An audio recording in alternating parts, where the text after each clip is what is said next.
Ako nga po pala si Sheila.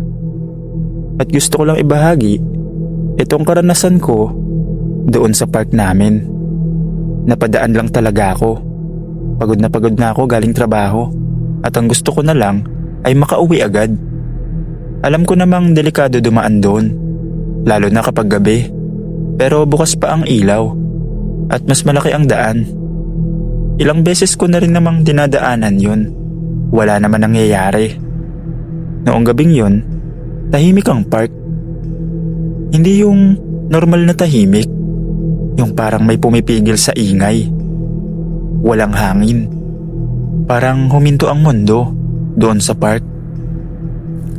Habang naglalakad ako sa sementadong daan, napatingin ako sa playground. Nandoon ang slide, ang swing, at ang mga maliliit na climbing bars. Medyo luma na, kalawangin na ang iba. Doon ko narinig ang tunog. Mahina lang, parang may hinang tawa. Huminto ako, nakinig.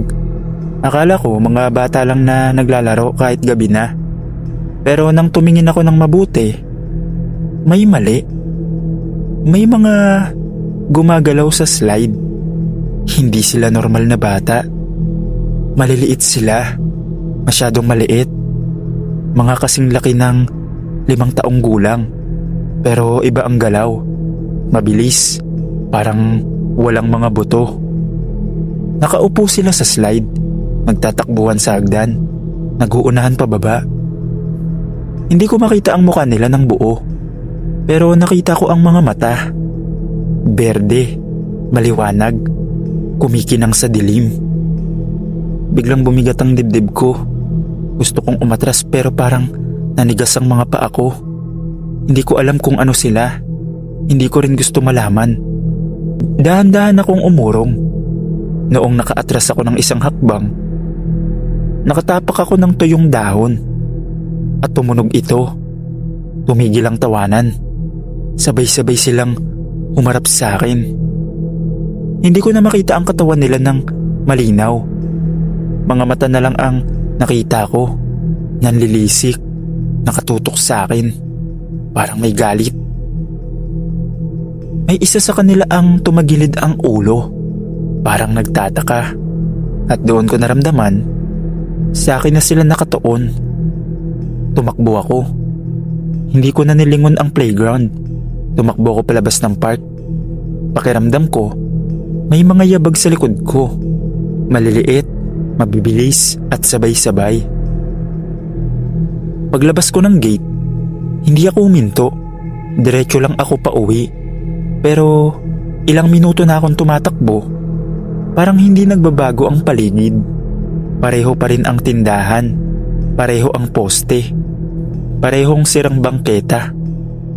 Doon ko napagtanto, nililigaw nila ako. At sa likod ko, may naririnig akong may hinang tawa na papalapit. Hindi ko na alam kung ilang beses na akong dumaan sa parehong kanto. Alam ko ang lugar na to. Dito ako dumadaan araw-araw. Pero bawat liko ko, bumabalik lang ako sa parehong poste ng ilaw na kumikislap. Parehong saradong tindahan, parehong basag na sidewalk. Hinihingal na ako, nanginginig na ang mga tuhod ko. Sa likod ko, naririnig ko pa rin ang mga tawa. Pabulong, parang naglalaro ng taguan. Hindi totoo to, pagod lang ako. Bulong ko sa sarili ko. Pero nang tumingin ako sa lupa, may maliit na bakas ng paa sa alikabok. Marami. Nasa paligid ko. May gumapang sa gilid ng mata ko. Mabilis. Parang aninong may mga mata. Hindi ko na kayang tumingin ng diretsyo. At may nakita akong isang pulubi. Nakaupo sa gilid ng daan. Marumi ang damit. Pero ang kakaiba, tahimik ang paligid sa kanya. "Peace, nilalaro ka nila," sabi niya. Hindi tumitingin sa akin. Napatigil ako. "Anong sabi mo?" "Mga hindi na alagaan. Hindi tao. Mahilig mangligaw ang mga yan," sabi niya. Sinabi niyang huwag akong lilingon kahit anong mangyari. Huwag akong sasagot kapag may tumawag sa pangalan ko. At higit sa lahat, huwag akong tatapak sa anino ng iba. May inabot siya sa akin. Isang lumang kwintas. Manipis ang tali. May maliit na palamuting parang buto o kahoy. Hindi ko sigurado. Isuot mo.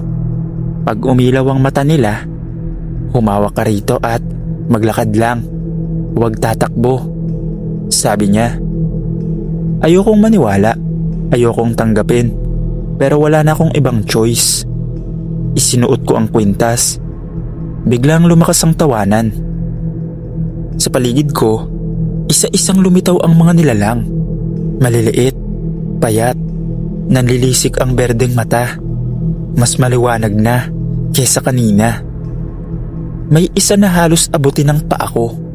May isa na gumapang sa poste ng ilaw, pabaliktad ang katawan. Hinawakan ko ang kwintas. Maglakad ka lang, huwag kang matatakot, sabi ng pulubi. Naglakad ako. Sa bawat takbang ko, nararamdaman kong sinusubukan nila akong iligaw. May biglang kanto na hindi ko maalala. May mga tunog ng boses ng nanay ko sa likod ko. May kamay na muntik humawak sa akin, pero hindi ako lumingon. Unti-unting humina ang tawanan. Isa-isa silang umatras. Naging mga anino. Hanggang sa wala na. Nang makalabas ako sa kalsadang may ilaw ng mga bahay, biglang bumalik ang ingay. May mga aso na, may mga motor, at mga boses ng tao. Napatakbo ako pa uwi. Kinabukasan, binalikan ko ang lugar. Wala na ang pulubi. Wala na ang playground na parang buhay kagabi. Normal na park na lang. Hindi ko alam kung anong klaseng nilalang yung mga nakita ko. At hindi ko rin alam kung sino yung pulubi. Pero nagpapasalamat ako sa kanya kasi nakauwi ako ng ligtas.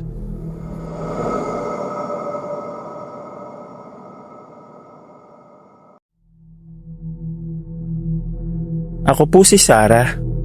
Bagong pasok pa lang ako bilang sweeper sa munisipyo. Sa probinsya, tahimik, walang masyadong ilaw sa gabi at sanay na ang mga tao na maagang nagsasara ng bahay. Inutusan akong mag-overtime noong gabing yon para maglinis ng municipal park dahil may darating na bisita kinabukasan. Ayos lang yan, tahimik naman dyan. Huwag ka lang masyadong tatagal, sabi ng supervisor ko. Bandang 10:00 ng gabi, mag-isa na lang ako sa park. May dala akong walis tingting, daspan, at maliit na ilaw na nakasabit sa bewang. Ang mga ilaw ng poste ay dilaw at mahina, sapat lang para makita ang daan. Habang nagwawalis ako, napansin kong parang mas malamig ang hangin sa loob ng park kesa sa labas. Sa bawat takbang ko, may pakiramdam na parang may nakatingin. Pero tuwing lilingon ako, puro puno lang at mga bangko ang nakikita. Akala ko pagod lang. Hanggang sa may narinig akong mabagal na yapak sa likod ko. Tumigil ako sa pagwawalis. Tumigil din ang tunog. Hello? Mahina kong tawag. Alam kong wala namang tao sa park. Walang sumagot. Nagpatuloy ako. Pero hindi na mawala ang pakiramdam na hindi na ako nag-iisa. Sa gilid ng mata ko, parang may mga aninong gumagalaw. Mga hugis tao na nakatayo sa gilid ng mga puno. Pero kapag tinignan ko ng diretso, nawawala sila. Habang papalapit ako sa gitna ng park, napansin kong mas makapalang mga dahon sa lupa. Parang matagal nang hindi nalilinis ang bahaging yun. Sa bawat daan ng walis, may naamoy akong kakaiba. Amoy lupa na bagong hukay, kahit simentado na ang sahig. Biglang namatay ang ilaw ng poste malapit sa akin. Isa lang muna, tapos isa pa. Hanggang sa kalahati ng park ay nabalot ng dilim. Doon ko narinig ang mga bulong. Hindi mawala ang salita, parang dasal. Parang maraming bibig na sabay-sabay nagsasalita. Nanindig ang balahibo ko. Hindi ko na maigalaw ang walis sa kamay ko. Sa harap ko, may isang anino na unti-unting bumubuo ng hugis. Nakayuko, parang nagdadasal. Sa paligid niya, may iba pang aninong unti-unting lumilitaw. Nakaupo sa mga bangko, nakatayo sa damuhan, nakapila sa gilid ng daan.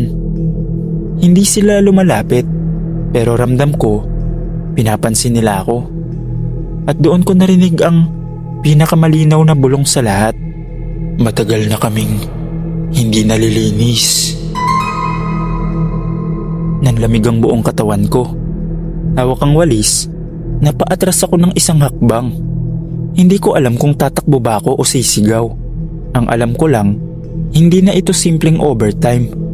At sa likod ng park, may nakita akong lumang lapida na bahagyang nakabaon sa damuhan. Halos natatakpan ng mga dahon. Hindi ko na kayang umatras pa. Nakatayo lang ako roon. Hawak ang walis na nanginginig sa kamay ko. Habang unti-unting dumadami ang mga anino sa paligid. Hindi sila gumagalaw papalapit, pero parang lalo silang nagiging malinaw. May isang matanda na nakaupo sa bangko, nakatungo, parang may hinihintay. May babaeng may hawak na bata, pero wala ang muka. May mga lalaking nakatayo sa ilalim ng puno, nakapila. Lahat sila nakatingin sa akin. Biglang may dumaan sa tabi ko. Ramdam ko ang lamig, parang may humahaplos sa braso ko. Napabitaw ako sa walis, bumagsak ito sa sahig. At sa tunog pa lang nun, sabay-sabay silang bumaling sa akin. Doon na sila gumalaw. Hindi mabilis, hindi rin marahas. Palapit lang sila ng palapit. Bawat takbang ay may kasamang bulong, mga pangalan, mga petsa, mga dasal na putol-putol. Bakit ka nandito? Matagal na kaming hindi dinadalaw. Nilimot na nila kami. Napaatras ako hanggang sa maramdaman kong may humahawak sa likod ng damit ko. Malamig ang kamay, basa, parang galing sa lupa. Sumigaw ako at napaluhod. Pasensya na po, hindi ko alam. Nagtatrabaho lang po ako, sabi ko. Biglang tumahimik ang lahat. Sa gitna ng katahimikan, may isang lalaking mas malinaw kaysa sa iba. Lumapit siya, nakabarong siya, luma, punit-punit. May marka ng lupa ang liig at dibdib.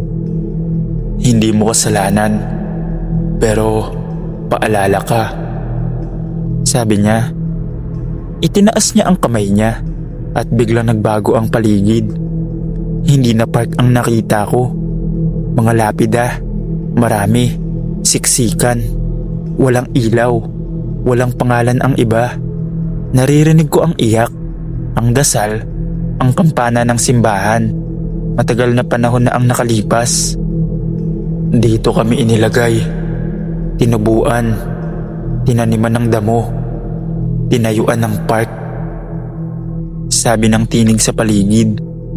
Bumalik ang anyo ng park. Isa-isa silang umatras, parang hinihigop ng lupa.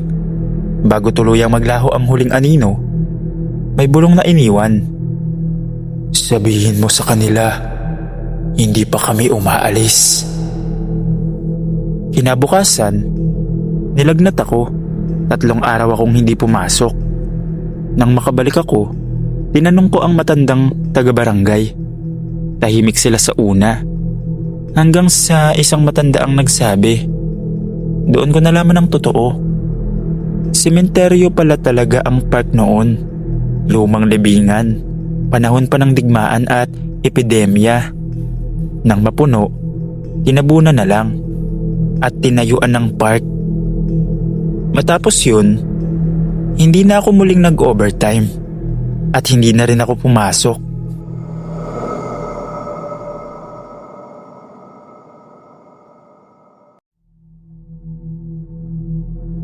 Tawagin niyo na lang po ako sa pangalang Ken.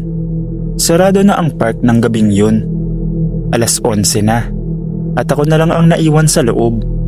Nagja-jogging ng late. Pilit hinahabol ang pagod. Tahimik ang paligid. Tanging ilaw lang ng mga poste at kaluskos ng dahon ng kasama ko. Habang papalapit ako sa exit gate, may narinig akong sipol. "Boss, sarado na po." Napalingon ako. May lalaking naka-uniforme. Isang guard. Maayos ang suot, may flashlight at may ngiting pilit. Pasensya na. Lalabas na po," sabi ko. Tumango siya at itinuro ang daan. "Doon po. Samahan na kita. Delikado na rin dito sa gabi." Nagpasalamat ako. Habang naglalakad kami, napansin kong hindi tumatama ang ilaw sa mukha niya. Maliwanag ang paligid pero parang may aninong nakadikit sa kanya. Tahimik siyang naglalakad. Walang yabag ang sapatos. Pagdating namin sa gitna ng park, bigla siyang huminto. "May problema po ba?" tanong ko. Dahan-dahan siyang umarap sa akin. Doon ko nakita, wala siyang mata. "Hindi lahat nakakalabas," sabi niya sa boses na parang sabay-sabay ang bulong ng maraming tao. Biglang bumaba ang temperatura. Namutla ako. Namatay ang mga ilaw ng poste. Isa-isa, papalapit sa amin.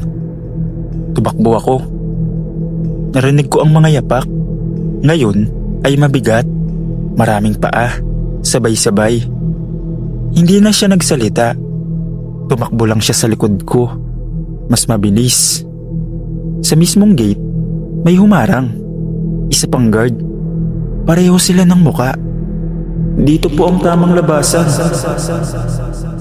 sabay nilang sabi. Sumigaw ako at pumikit. Pagmulat ko, nasa labas na ako ng park. Umaga na. May mga tao na. Parang wala nangyari. Akala ko panaginip lang. Hanggang sa mapansin ko ang damit ko. May marka ng putik sa likod. Parang may humawak. Kinagabihan, binalikan ko ang park kasama ang mga kaibigan ko. Tinanong namin ang admin. "Guard? Wala na pong night guard dito simula noong may namatay," sabi ng babae sa opisina. Ipinakita niya ang larawan. Isang park guard, naka-uniforme, may flashlight at iis ang muka nung nakita ko kagabi at nang nasa larawan. Nalaman naming inatake siya sa gitna ng park. Ilang taon na ang nakalipas. Matapos daw mamatay ng guard, ay nagpaparamdam na ito doon sa park.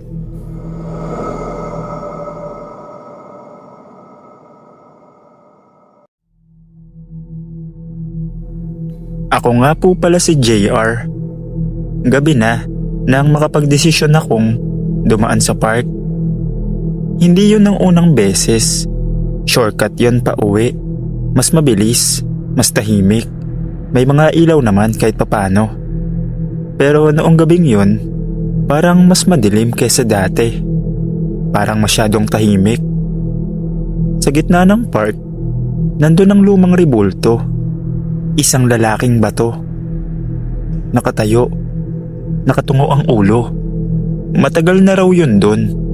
Sabi ng matatanda, walang pangalan. Basta andun lang at parang may binabantayan. Habang papalapit ako, napansin kong biglang lumamig ang hangin. Hindi simpleng lamig, parang may dumaan sa likod ko. Huminto ako sandali, tumingin sa paligid. Wala namang tao. Nagpatuloy ako. Pagdaan ko sa gilid ng rebulto, napatingin ako sa lupa. Nandun ang anino ko. At may isa pa. Mas mahaba at hindi tugma sa galaw ko. Huminto ako. Huminto rin ang anino ko. Pero ang isa, gumalaw pa ng kalahating segundo. Dahan-dahan akong lumingon. Walang tao. Tumibok ng malakas ang dibdib ko. Pinilit kong maglakad ng mabilis. Pero ramdam ko, may sumusunod. Hindi ko naririnig ang yabag, Pero ramdam ko ang bigat ng presensya sa likod ko. Pagdaan ko mismo sa likod ng rebulto, namatay ang lahat ng ilaw ng park. Biglang dilim. May bumulong sa tenga ko. Sandali lang. Palit lang. May humawak sa balikat ko. Hindi kamay ng tao. Parang malamig. Masyadong mabigat. Sumigaw ako at tumakbo. Hindi ko alam kung saan. Basta palabas. Nang makalabas ako ng park, biglang bumalik ang ingay. Mga sasakyan, ilaw ng poste, at may mga tao na. Akala ko tapos na. Pagdating ko sa bahay, hindi ako nakatulog. Nanginginig pa rin ang katawan ko. Nung umaga, tinignan ko ang sarili ko sa salamin. Normal naman. Hanggang sa napansin ko ang kakaiba. Pag tumapat ako sa ilaw, wala akong anino. Sinubukan ko ulit. Lumabas ako sa araw. Wala pa rin. Parang hindi na ako dinidikitan ng liwanag. Kinabukasan, may balita. May isang bata raw na nawala sa park. Huling nakita, malapit sa rebulto. Hindi ko alam kung bakit nawala ang anino ko nung umaga. Pero pagsapit ng gabi, nang matulog ako at nang magising, meron na ulit. Pero hindi ko na inisip yun. Ang importante sa akin ay nakauwi ako ng ligtas noong gabi na napadaan ako sa park.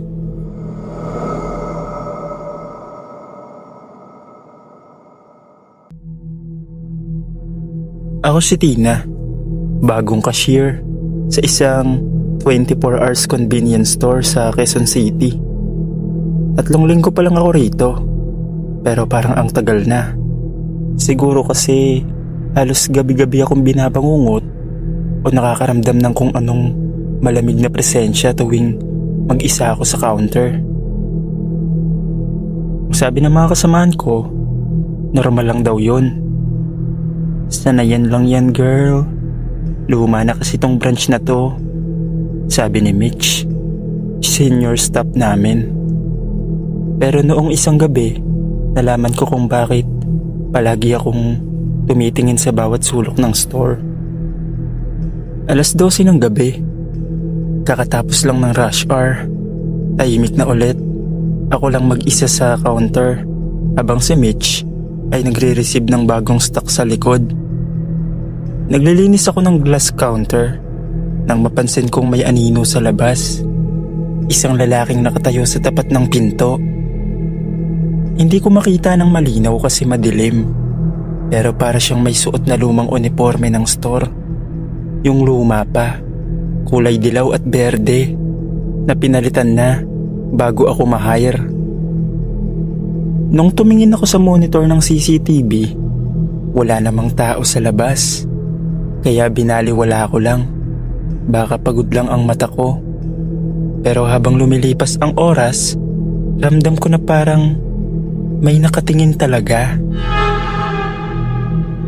Habang nililinis ko yung sahig, napansin kong may sapatos na marka sa tiles. Madumi, basa, at may pangalan sa ilalim. RS. Nung tinanong ko si Mitch kung sino ang huling stop na may ganoong initial, tahimik lang siya. Pagkatapos ay bumulong siya sa akin. Huwag mo na lang pansinin, baka si Mang Rolly lang yun. Mga 3:00 ng madaling araw, ako na lang ulit mag-isa. Si Mitch lumabas saglit para bumili ng pagkain sa kanto. Tahimik ang buong store. Biglang umilaw mag-isa ang chiller. Tapos sabay nagbukas ng marahan, parang may kumukuha ng inumin. Sumilip ako. Wala. Pero may bote ng tubig na nakalabas, nakatayo sa sahig. Kinuha ko at ibinalik ko sa loob. Paglingon ko sa counter, may lumang ID na nakapatong doon. ID ng convenience store. Faded na. Pero mababasa pa, Rolando S. Staff, night shift. Hindi ko alam kung saan galing. Nung tinignan ko ulit ang CCTV feed, Nakita ko ang sarili ko. Pero sa frame, sa likod ko, may lalaking nakapolo na luma ang disenyo. Nakatingin sa ginagawa ko. Hindi malinaw ang muka pero parang luma na. Maputla at namumuo ang itim sa mata. Biglang umilaw lahat ng shelf lights. Sabay sunod-sunod na bumagsak ang ilang bote at dilata. "Kuya, tama na po," sigaw ko. Halos maiyak na. Tapos mula sa likod ng counter, may boses na paos na nagsalita. "Ako ang nagbukas nito. Ako ang huling nagsara." Tumingin ako sa ilalim ng counter. May pares ng sapatos doon. Lumang-luma. Puro putik. Pero walang katawan na nakasuot. Maya-maya, may malamig na hangin na dumaan. At naamoy ko ang amoy ng gasolina at sigarilyo. Sabi ni Mitch, ganyan daw yung amoy ni Mang Rolly nung buhay pa. Kinabukasan, sinabi ko kay Mitch lahat ng nangyari. Tahimik lang siya habang nag-aayos ng stocks. Sabi niya, "Huwag ka na magtaka. Si Mang Rolly ang unang stop dito. Simula nung 2010. Natrap siya sa loob nung nagkasunog sa bodega sa likod. Hindi na siya nakalabas. Kaya pag graveyard shift, minsan nagpapakita siya. Hindi naman daw nananakit. Gusto niya lang siguraduhin maayos pa rin ang tindahan." Mula noon, hindi ko na siya tinatakbuhan. Kapag may maririnig akong pagbukas ng chiller o kaluskos sa stockroom, binabati ko na lang, "Good evening po, Mang Rolly." Hanggang dito na lang po, Sir Dave. Maraming salamat po.